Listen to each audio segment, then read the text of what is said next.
Okay, my name's Hobie Anderson. It's one of the early 3 strikes cases out of Sacramento County for receiving stolen property, a car. I got 25 to life. I got arrested December 31st of 1995. They were looking for me for parole sweep, and this girl that I was seeing, she seen me do some stuff that scared her, and it was my own fault. Some people that I thought were my friends, I think they were just really scared of me because I was just doing a lot of stuff I'm not real proud of, and they called the cops on me. About 30 days after I got arrested, that was December 31st, and in early February of 1996, I ran into my friend Tommy Hall in a court holding cell, and I had everything I owned was at this house out there on the streets, and some people were taking it, including my girlfriend at the time, and I was real upset about it, and some other people were doing some stuff that was really upsetting to some good friends of mine, and anyway, I ran into my friend Tommy, and I already had plans to try to escape from the county jail, and I ran into my friend Tommy downtown in the court holding cell and told him they're trying to give me 25 to life, and I'm not doing it. I'm getting out of here. And sure enough, about a week or two later, I did escape. So after I talked to Tommy and told him what I had planned, I went back to the county jail, and I concocted a little way to get some hacksaw blades and sawed on the window of the tank I was in at RCCC, and spent about a week trying to saw the bars, and we couldn't get them sawed. So I went to the yard one day, and I didn't even take any of the hacksaw blades out with me. I was just on the yard, and I seen a little hole in the fence behind on the side of the. So I jumped through and hid under this tarp, and they recalled the yard. And when everybody was in off the yard, I came out from under the tarp and went to the back of the county jail and put one tower in between me and the other tower so they couldn't see me, and just kind of unraveled the fence. There's parts of it, of course, I can't tell because other people were involved in helping me. And I guess after I left, they counted me in my bed like 2 or 3 times. So they cleared count. People were calling, seeing me run down the road in orange jail clothes, calling the branch, going, "Hey, are you guys missing somebody?" And they kept doing emergency counts, and it kept clearing because they kept counting my bunk with a bunch of blankets and bags stuffed under it that I had left under there. And finally they went in and searched all the tanks and found the bags under there. But by that time I was already gone, and I ran what seemed like forever, and got far enough away to where by the time they were looking for me, I was on the outskirts of their perimeter, and somebody left their keys in their car getting off work, and I found them, and that's how I made the escape back to the neighborhood. And I went out there, and I looked for the people that I was upset with for stealing all my stuff, and a good friend of mine who's passed away now, Brian Keith, he had got hauled around by some dude that I had introduced him to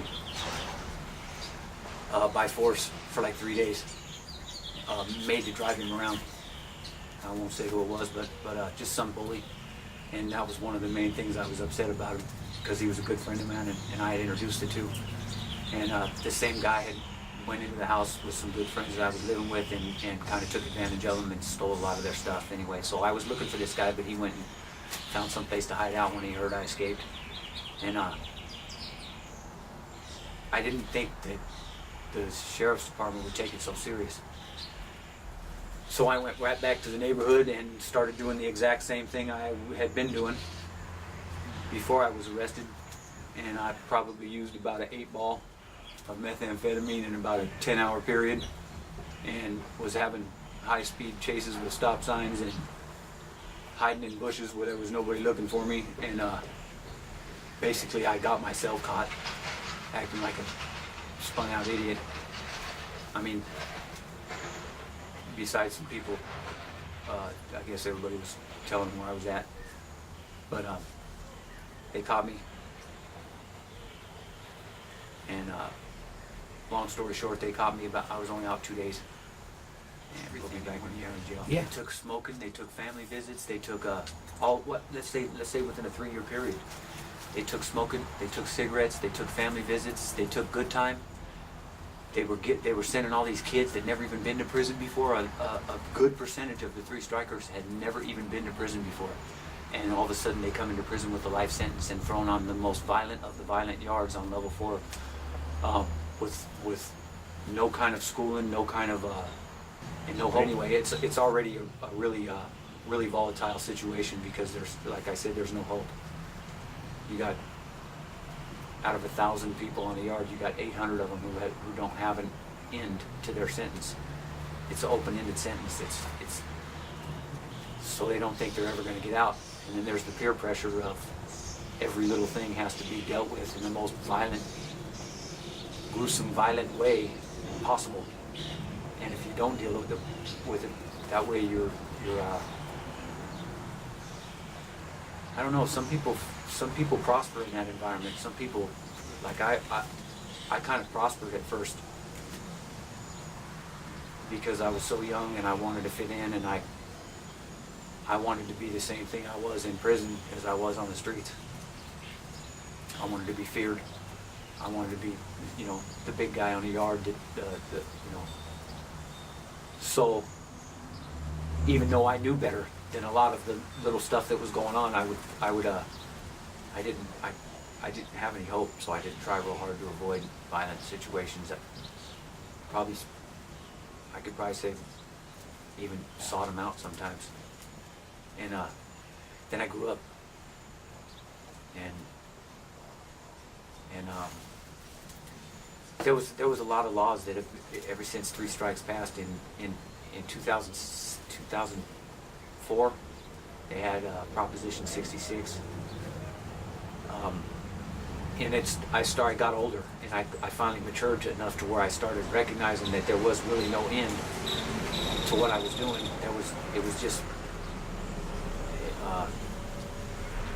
It was either I was going to end up sitting in Pelican Bay with an indeterminate shoe for the rest of my life, or somebody was going to kill me, which they tried. They tried real hard a couple times, and it got to the point where I didn't like most of the people I was coming across anyway, because everybody was trying so hard to be a tough guy that it became stupid to me. It became like, I don't even know how to explain it. In a 5-year period, from like maybe the time I was 33 or 35 years old, for the next 5 years I went through this transition in my head where I started questioning everything. The name I'd made for myself, how much was it really worth? The guys that I was trying to make the name with, whether I really cared what they thought about me.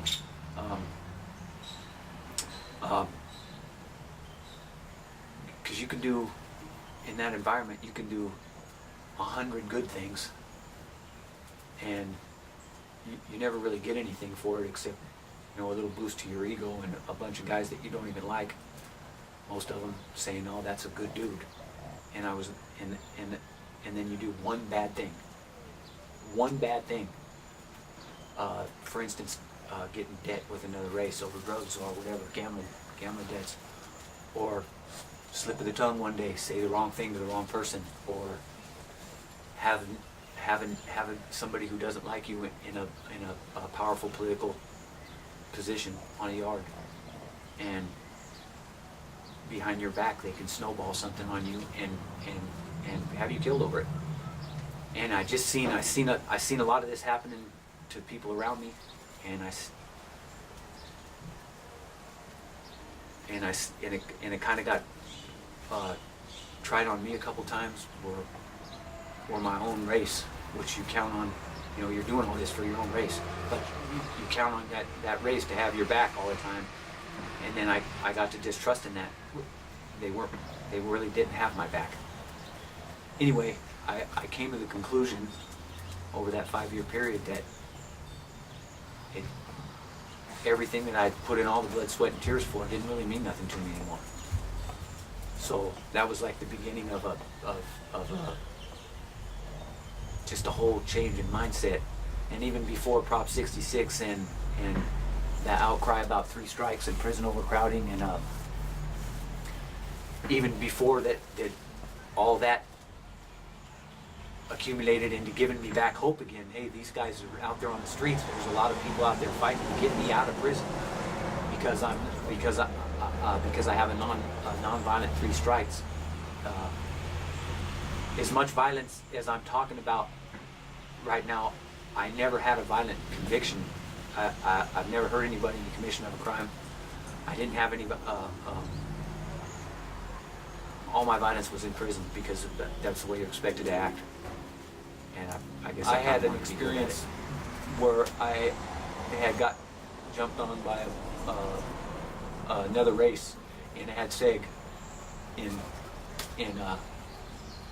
got cut real bad, almost died. I had got like 241 stitches from razor cuts. And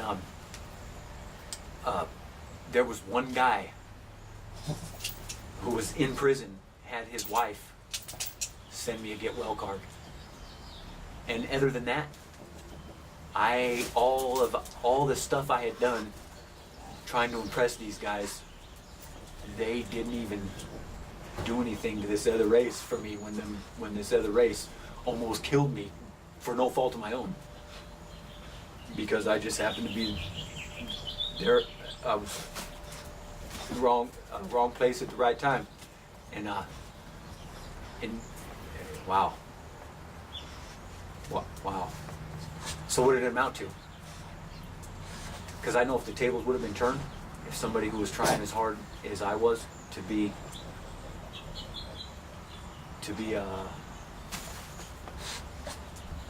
accepted into that group of people, if they would have another race would have hurt them. I mean, worse. I would have been first one to the yard. That's why that money plan got us caught up by the man. Now we on the stand looking at 3 strikes. What I'ma do now? The judge is trying to give me life. I'm laying on my bunk staring